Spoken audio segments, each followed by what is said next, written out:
Hugh Jackman, Wolverine, will be deposed, and I suspect that might be making Ryan Reynolds extremely nervous, and I'll tell you why.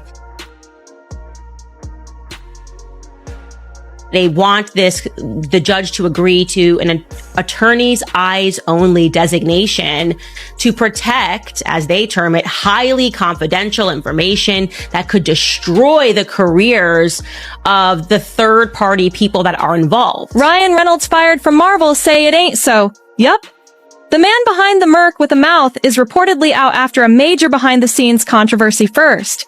There's the $400 million lawsuit involving his wife Blake Lively and director Justin Baldoni, and then a joke in Deadpool 3 that apparently crossed the line. Marvel allegedly cut the joke, Reynolds fought back, and Disney, well, they weren't having it now. Rumors say Disney is phasing him out, reducing his creative control, toning down Deadpool's edgy humor, and even considering a multiverse Deadpool replacement. Some insiders claim Marvel could introduce a new Deadpool from another timeline, one that fits Disney's family-friendly brand. So it looks like Ryan Reynolds is facing serious trouble because of a messy situation between his wife, Blake Lively, and director Justin Baldoni.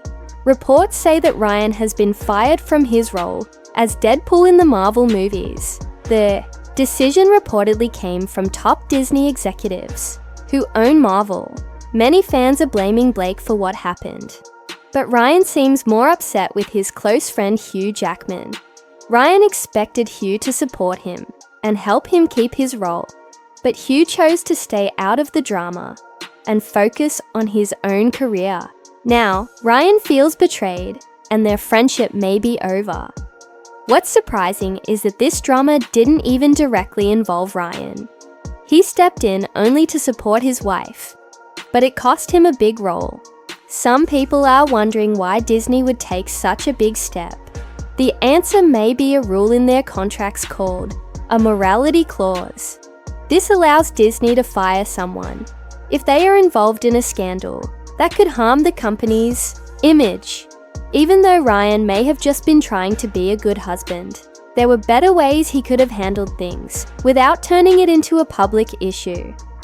Many people are asking why Disney would fire Ryan Reynolds over a personal issue. The reason is something called a morality clause in the contracts that actors sign with Disney or its companies like Marvel.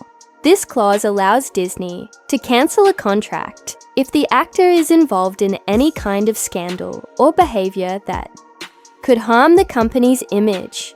The rules in this clause use vague words like public shame, scandal, or embarrassment, which gives Disney a lot of power to decide what counts as bad behavior. Disney is known for having one of the strictest morality clauses in Hollywood, and they take it very seriously. Recently, Disney even made this clause tougher. According to a source, the updated version allows the company to fire someone for doing anything that might offend the public or hurt the company's reputation, even if it's not illegal. Because the wording is so broad, Disney can decide how to apply it in different situations. This isn't the first time we've seen it happen. For example, ABC News anchors Amy Robach and TJ Holmes were fired just a few days after news of their relationship came out, even though it was between two adults. ABC is owned by Disney. Actress Halle Bailey also faced trouble because of this clause, even though she didn't break any laws. It just shows how careful Disney is about protecting its image. Halle Bailey didn't get fired by Disney, but reports say the company refused to support her for any major awards because she got pregnant without being married. Some people believe she deserved at least an Oscar nomination for the song Part of Your World from The Little Mermaid, but Disney didn't push for it. They felt that her situation didn't match the image they want to show. So, when it comes to Ryan Reynolds, it's not hard to believe that Disney would let him go. The drama between him, Blake Lively, and Justin Baldoni had gone on for too long, and Disney didn't want to be seen in a bad light anymore. But that's not the only reason. Justin also took legal action, accusing Disney of helping Ryan bully him through the movie. He claimed a Deadpool character named Nice Pulul was created to mock him. In one scene, this character says things that Baldoni believes were meant to insult him for promoting feminist ideas during his film's promotion. Justin's lawyer sent a letter to Disney and Marvel asking for proof of any attempt to make fun of or threaten him through the movie. He even suggested that Disney might be part of something more serious, like contract interference. Disney doesn't like being involved in public scandals like this, so they reportedly took it out on Ryan. On top of that, there were already issues with Ryan's high pay. For Deadpool vs. Wolverine, he reportedly got paid around $30 million. He also made $20 million for Deadpool 1, and almost double that for Deadpool 2, not including his share of profits. Some producers weren't happy with how much he was making, so when the drama and legal trouble were added to the money issue, Disney had enough. News of his firing began spreading after someone posted online saying Ryan got fired for using Deadpool and Wolverine to make fun of another director. While many fans were shocked, it seems Disney decided to protect their image, no matter how popular Ryan's character is. Disney doesn't mess around when it comes to lawsuits or bad publicity, and they'll fire anyone who puts their image at risk. With everything going on, you'd expect Ryan Reynolds to be upset with his wife Blake Lively. After all, she's at the center of the drama with director Justin Baldoni, which caused Ryan to lose his Marvel job. But surprisingly, Ryan is more upset with his longtime friend Hugh Jackman. Sources say Ryan feels betrayed because Hugh didn't stand up for him when Justin started accusing Ryan of bullying. Hugh also didn't say anything after Ryan got fired. From Disney, Ryan expected his best friend to show support, but Hugh kept quiet and even started pulling away from him.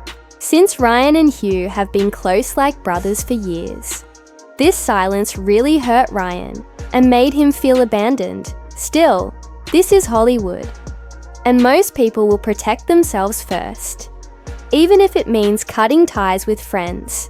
It's tough, but Ryan is now realizing how quickly people can change when things get messy. And messy is exactly what this situation is. The backlash isn't just about the "it ends with us" drama anymore. Fans have been looking into Ryan and Blake's past, and some are criticizing them for getting married at Boone Hall Plantation in South Carolina.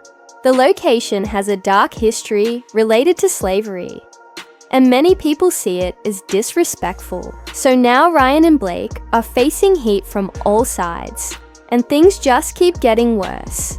In 2012, Blake and Ryan did indeed get married at a plantation in South Carolina, which features 9 slave cabins and an area called Slave Street. It was owned by the Boone family, who enslaved around 100 people, forced them to live in these cabins, and made them work on the plantation. It was then taken over by the Horlbeck family, who at the time purchased both the plantation and the enslaved people. The enslaved people were then forced to work for the Horlbeck's brick company, and it's recorded that each enslaved person was forced to make 1 brick every 3 minutes for 365 days a year. Boone Hall has 9 slave cabins in total, which have been preserved so that people can come along and be educated about the horrors that Black Americans faced. Like Boone Hall are painful reminders of slavery and the brutal history connected to it. But despite that, Ryan Reynolds and Blake Lively chose to have their wedding there, which many people found insensitive. What they may have thought was a beautiful or romantic venue is seen by others as a place of deep historical trauma.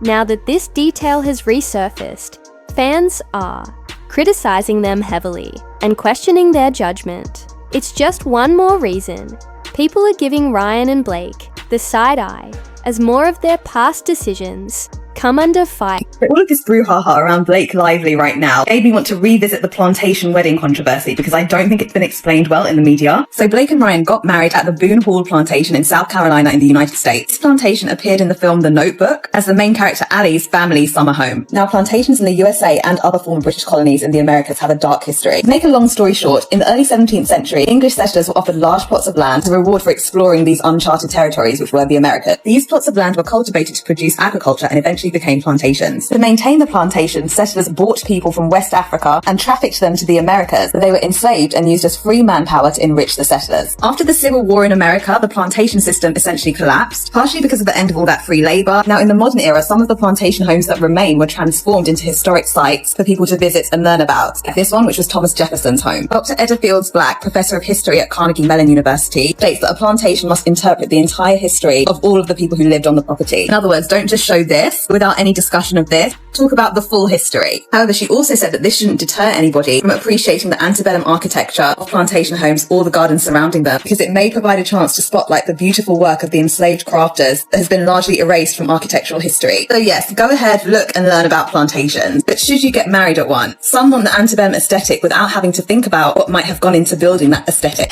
Yeah, Blake's response at the time rubbed a lot of people the wrong way. Instead of standing in solidarity with the victims of Harvey Weinstein, she distanced herself from the situation by saying she never personally experienced any abuse. While that might be true for her, many felt she missed the bigger picture. It wasn't about her individual experience, but about the countless women who did suffer. And with that old gossip about her possibly being one of Harvey's chosen actresses floating around again, it only adds more fuel to the fire. Combined with the wedding at Boone Hall, her ties to Weinstein, and now the drama with Justin Baldoni, it's clear why people are revisiting her past. Ryan's apology for the wedding choice showed some growth, sure, but in Hollywood, public memory is long, and fans don't forget. I want to ask you about this avalanche of information that's coming out about Harvey Weinstein, because the question is, I mean, you're in the industry. How do you think Hollywood moves on from this point? How do you think it can seize this moment and turn it into something positive? I think it's important that we acknowledge that this isn't just Hollywood. This is so much more global, and it's not just, oh, guess what? This is what's happening to women suddenly. This has been happening since the beginning of time, but now people are finally talking about it. And I think that that's what's important, is that where I never had experiences like this with Harvey myself. I only had positive ones with him, but but that goes to show where, you know, you don't always see what's going on behind closed doors. So I think that when people come forward, that your bosses, you have to acknowledge it. You know, there have been moments where I've come forward, where other people have come forward with things that just feel little and you're not sure. But when your bosses tell you that this is not a priority to them, then you think, okay, well then this must not be that big of a deal. Maybe what I'm complaining about isn't really that big of a deal. And it is. And you're right. That's every single workplace. Yep. But wait, this situation with Blake and Ryan has layers on layers. It's not just recent drama. It's years of questionable decisions coming back to haunt them. Blake working with Woody Allen in 2016, after all the public allegations, really shocked a lot of people. The fact that she not only took the role, but then doubled down and praised him as someone who empowers women, made things even worse. Like, seriously, when Ronan Farrow, Woody's own son, laid it all out in his exposé, calling out the industry's silence, Blake's response was just dodgy. That vague, deflective PR speak didn't sit well with anyone. Instead of showing any self-awareness, she basically said, "I haven't read it, so I won't comment," then pivoted the conversation to how tough press tours are. Wild. And honestly, that quote about Woody being amazing at writing for women, tone deaf at best. The timing, the context, everything about that defense was rough. Hollywood may be built on protecting its own, but when people keep receipts, like in this case, it all eventually bubbles up. So yeah, this drama isn't just a fallout over Ryan and Justin or Marvel politics. It's a long trail of decisions, statements and associations that are now being seen in a whole new light. It's definitely one of those situations where everyone looks bad in some way. Hugh Jackman stepping back. Honestly, it's kind of expected in Hollywood. People will protect their image first, especially when lawsuits and controversy are involved. But at the same time, if they were really as close as it seemed, Ryan probably feels abandoned, and that stings. As for Disney firing Ryan, it depends on what exactly happened behind the scenes. If they felt the controversy threatened their brand image, they were probably just playing it safe, like they always do. They don't wait around when it comes to PR risks. Still, the whole thing is messy. It's hard to say who's right or wrong, without knowing every detail, but the court of public opinion is already handing out its own verdicts. What's your take? You think Hugh was being fake, or just smart?